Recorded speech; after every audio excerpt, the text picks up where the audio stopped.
Hello to all. Today I am going to discuss about the very interesting topic, that is obesity and its metabolic and endocrinal consequences. So, obesity is now a global endemic, and this disease increasing rapidly worldwide. So, in this figure showing the two obese person, one female and one male, here showing both are obese. So come to the definition. What is the definition of obesity? So obesity defined as abnormal or excessive fat accumulation that present a risk to health. So actually obesity is not a disease, but it is a pathological condition, and this condition may lead to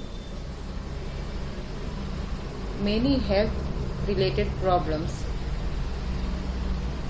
So the obesity is not a new term. The obesity has been recognized for more than 2000 years ago by the Hippocrates. आप लोग सब Hippocrates के बारे में सुने ही होंगे. So he recognized that the weight on mortality and morbidity have been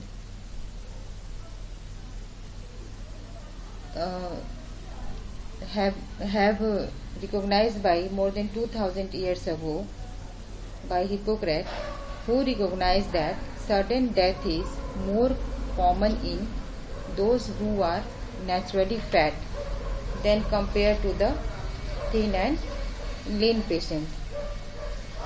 So the actually जो obesity is weight gain, means the weight is increases, and that increase in weight leads to obesity and its consequences, and leads to different pathological conditions that may affect our health. So it is a global endemic problem nowadays.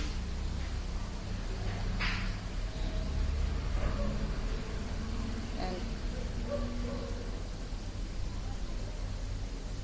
so this picture showing the obesity. Come to the type of obesity. What are the different types of obesity?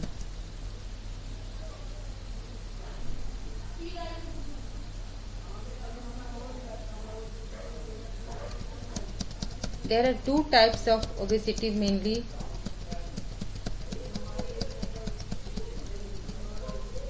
classified. First one is abdominal or central, and second one is peripheral. So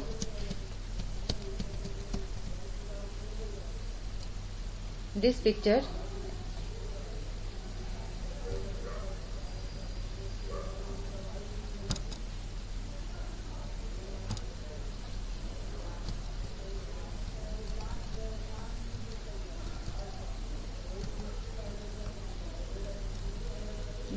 shows the type of obesity.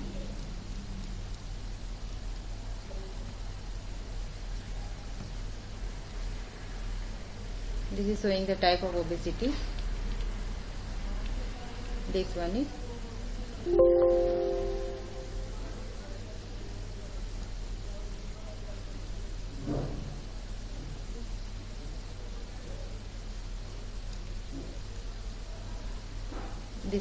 first one is male type and second is female type. So in first type, that is abdominal, and second type is female type, that is gynecoid.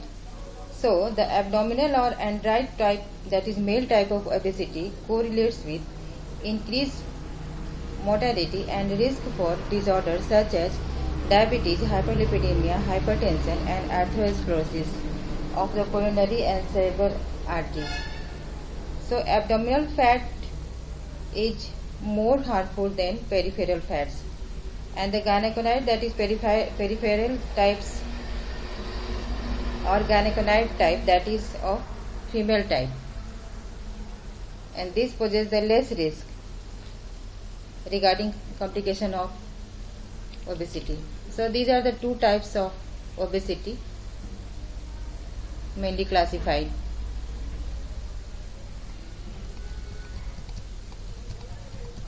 Come to the, in short, pathophysiology of obesity and how the energy homeostasis maintained in our body. So first, actually the weight gain is the consequences of positive energy balance that result from increased energy intake or decreased energy expenditure. So when there is increased energy uptake and decrease in its expenditure, there is net result in weight gain. So fat is actually the adipose tissue. In our body, adipose tissue is very important for controlling the energy homeostasis. Actually, adipose tissue is act as a endocrine organ and secretes many different types of biochemical active products and producing the various hormones that regulate body metabolism and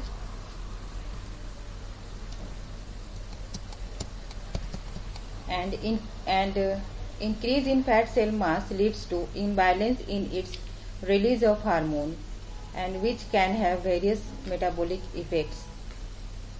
The different hormones which are secreted by adipose tissue are leptin,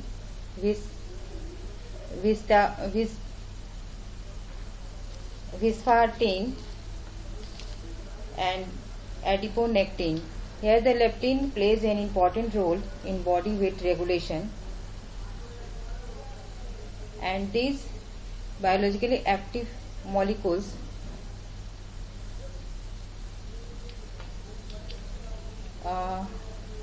control the energy homeostasis. So leptin is the most important, and leptin has several roles including growth control, metabolic control, immune regulations, insulin sensitivity regulation, and also concerned with reproduction.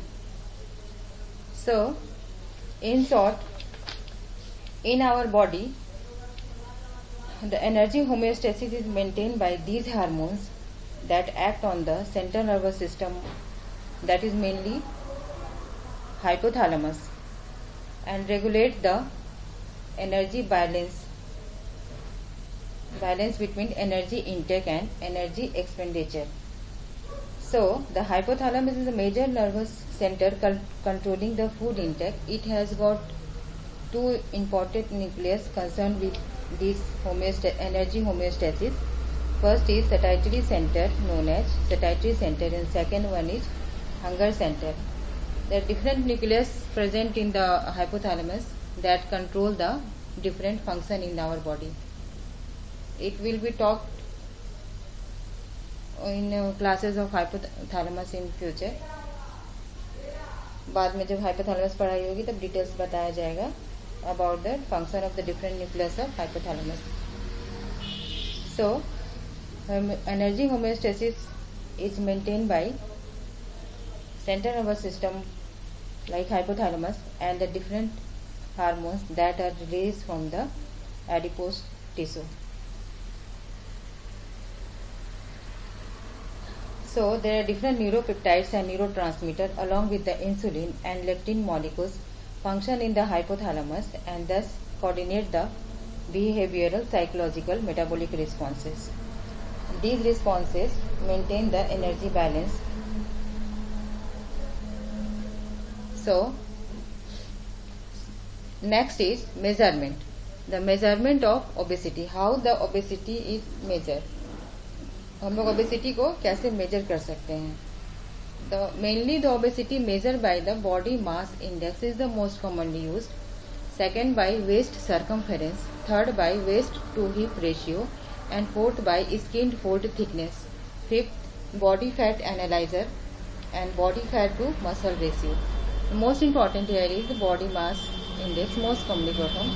And what is the body mass? Body mass is a measurement for human body shape based on an individual mass and height. So BMI equal to weight in kilogram divided by height in meter square. So first two, that is body mass index and waist circumference. Waist circumference are denote the degree of obesity, and waist circumference and waist to hip ratio denotes the excess abdominal fat. So according to this BMI, we can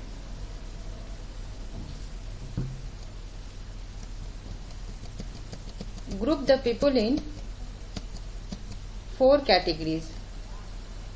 That is the weight status depending upon the body mass index. So according to this graph is showing, first group is normal, second overweight, third is obese, and fourth group is morbidly obese. When BMI ranges between 18.5 to 24.9, the patient group into normal weight. When this ranges from 25 to 29.9, the patient are grouped in overweight. And when it ranges, the BMI ranges from 30 to 39.9, the patient are obese. And when it goes above 40, the patient are grouped into morbidly obese.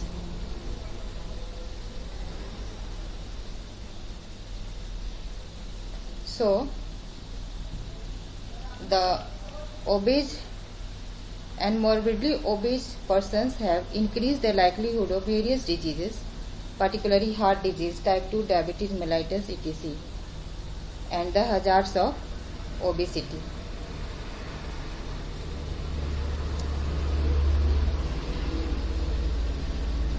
What are the medical hazards mainly associated with the obesity?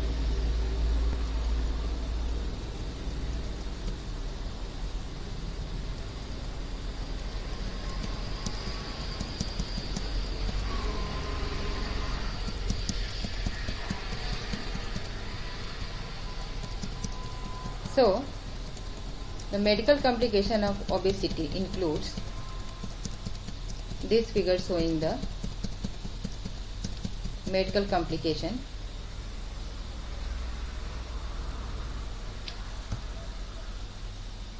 That is diabetes mellitus, hypertension, gallbladder disease, liver disease, cancer, cerebrovascular disease, coronary artery disease, endocrine changes, obstructive sleep apnea and psychological function, and osteoarthritis. So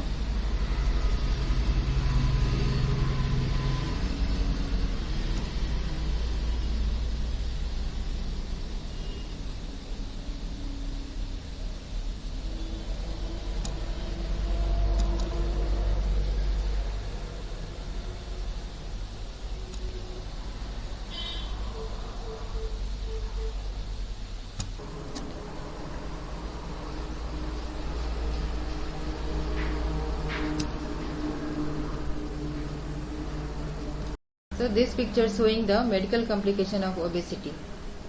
First one is pulmonary disease. There may be abnormal function of the lungs, obstructive sleep apnea, and second, it may affect the liver and may causes non-alcoholic fatty liver disease like steatosis, steatohepatitis, or final stage cirrhosis. It may lead to gallbladder disease and stone formation. Gynecological abnormalities include the abnormal menses, infertility, and polycystic ovarian syndrome. It may have effect on bone and may lead to osteoarthritis. There may be changes in skin, and there is venous stasis known as phlebitis. Obesity is associated with different increased prevalence of different types of cancer like breast, uterus, cervix, colon, esophagus, pancreas, kidney, and prostate. And in severe cases, it may lead to severe pancreatitis. In coronary artery disease, cataract, in eye it affect the eyelids and may lead to formation of cataracts. In brain, it is responsible for the stroke and the idiopathic intracranial hypertension. So these are the medical complications of obesity.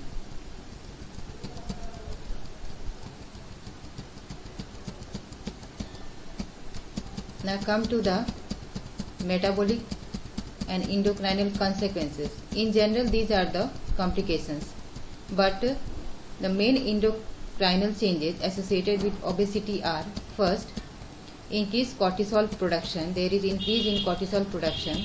And second, there is insulin resistance. Third, decreased sex hormone binding globulin in women. Decreased testosterone level in men, and decreased growth hormone production, and decreased progesterone level in women. So these are the main endocrinal changes that are associated with obesity. First, come to increased cortisol production, and this increased cortisol production leads to various effects on the body. Here shown in this picture, there is increased blood sugar, increased blood pressure, decreased serotonin level, there is suppression of immune system, and decreased sensitivity to pain, and increased cortisol production may lead to heightened memory and attention. So main here we concern with the increased blood sugar level and increase in blood pressure. This lead to hypertension, and this may lead to diabetes mellitus. And second comes the insulin resistance. Insulin resistance. So what is insulin resistance? The function of insulin has already been told in my endocrine pancreas classes. So here is the definition. Come to the definition. The term insulin resistance means resistance is defined as resistance, that is, the resistance to the effect of insulin on glucose uptake, metabolism, and its storage. And the insulin resistance in obesity is manifested by decreased insulin stimulated glucose transport and metabolism in adipocytes and skeletal muscles, and this may impair this is by the impaired suppression of hepatic glucose output. So insulin is the critical regulator of virtually all the aspects of adipocyte biology.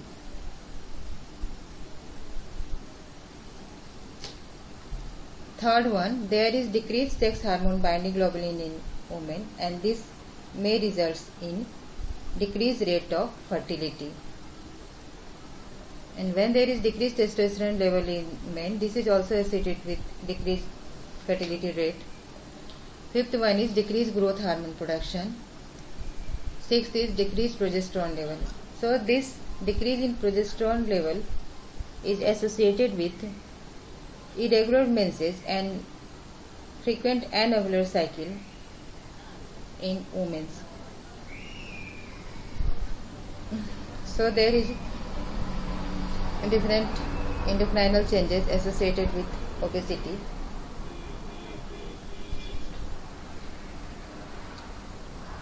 So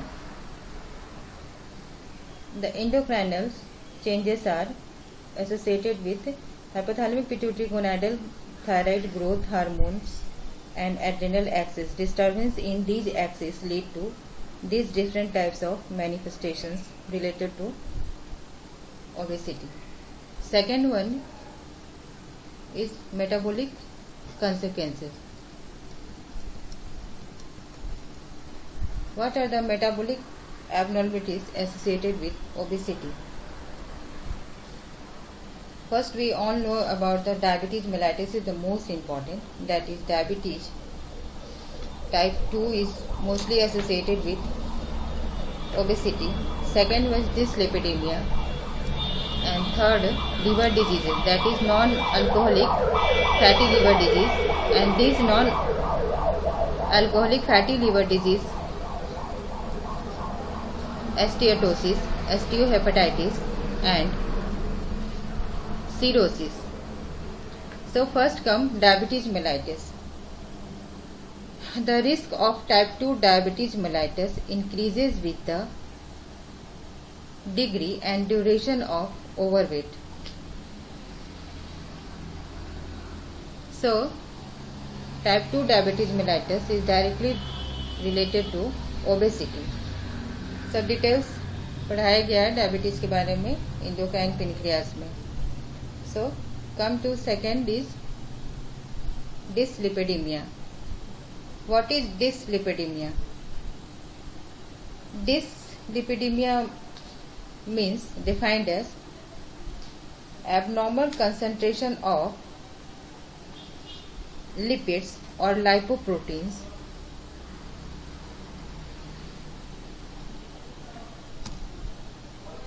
in the blood.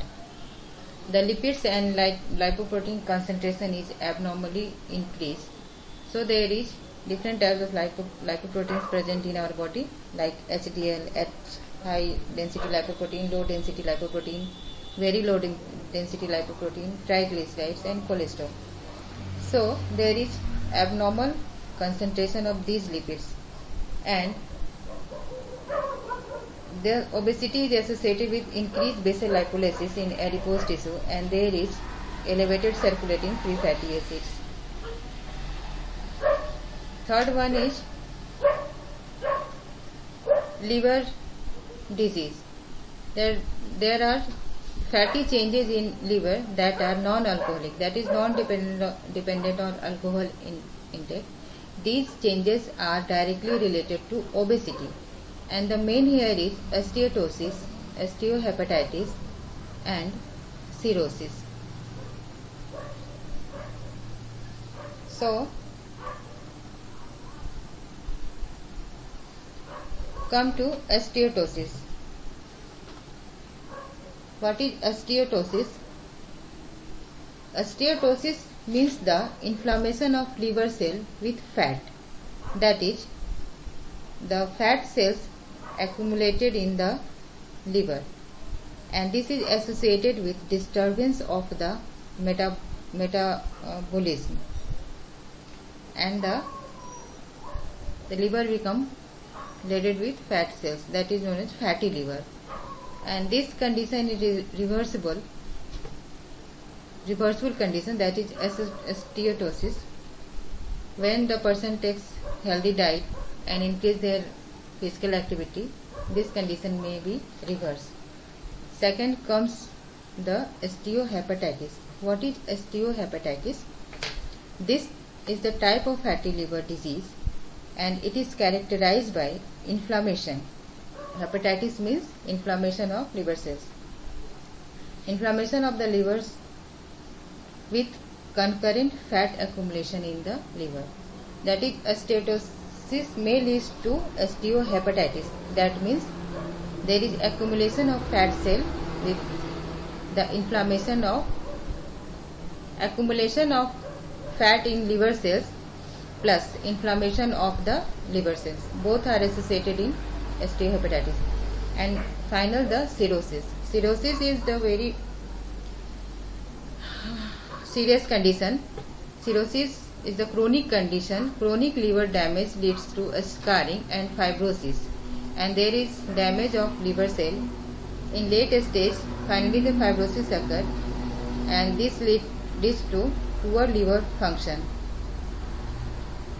So, cirrhosis has poor prognosis, and generally it is not reversible because there is fibrosis and the scarring occur in liver cell. So, in our body, the fat cells that are concerned with energy homeostasis, glucose and lipid metabolism, vascular homeostasis, immune response and reproductive response. So, when there is enlargement of adipose mass, there is pleiotropic effect on endocrine and metabolic events at whole body level and may contribute to the pathogenesis and its complication related to the obesity. So, obesity is very increasing nowadays. The prevalence of obesity is increasing nowadays, and we should concern about this pathological condition that can be prevented by lifestyle changes, increased physical activity and healthy diet, exercise, doing yogas. These can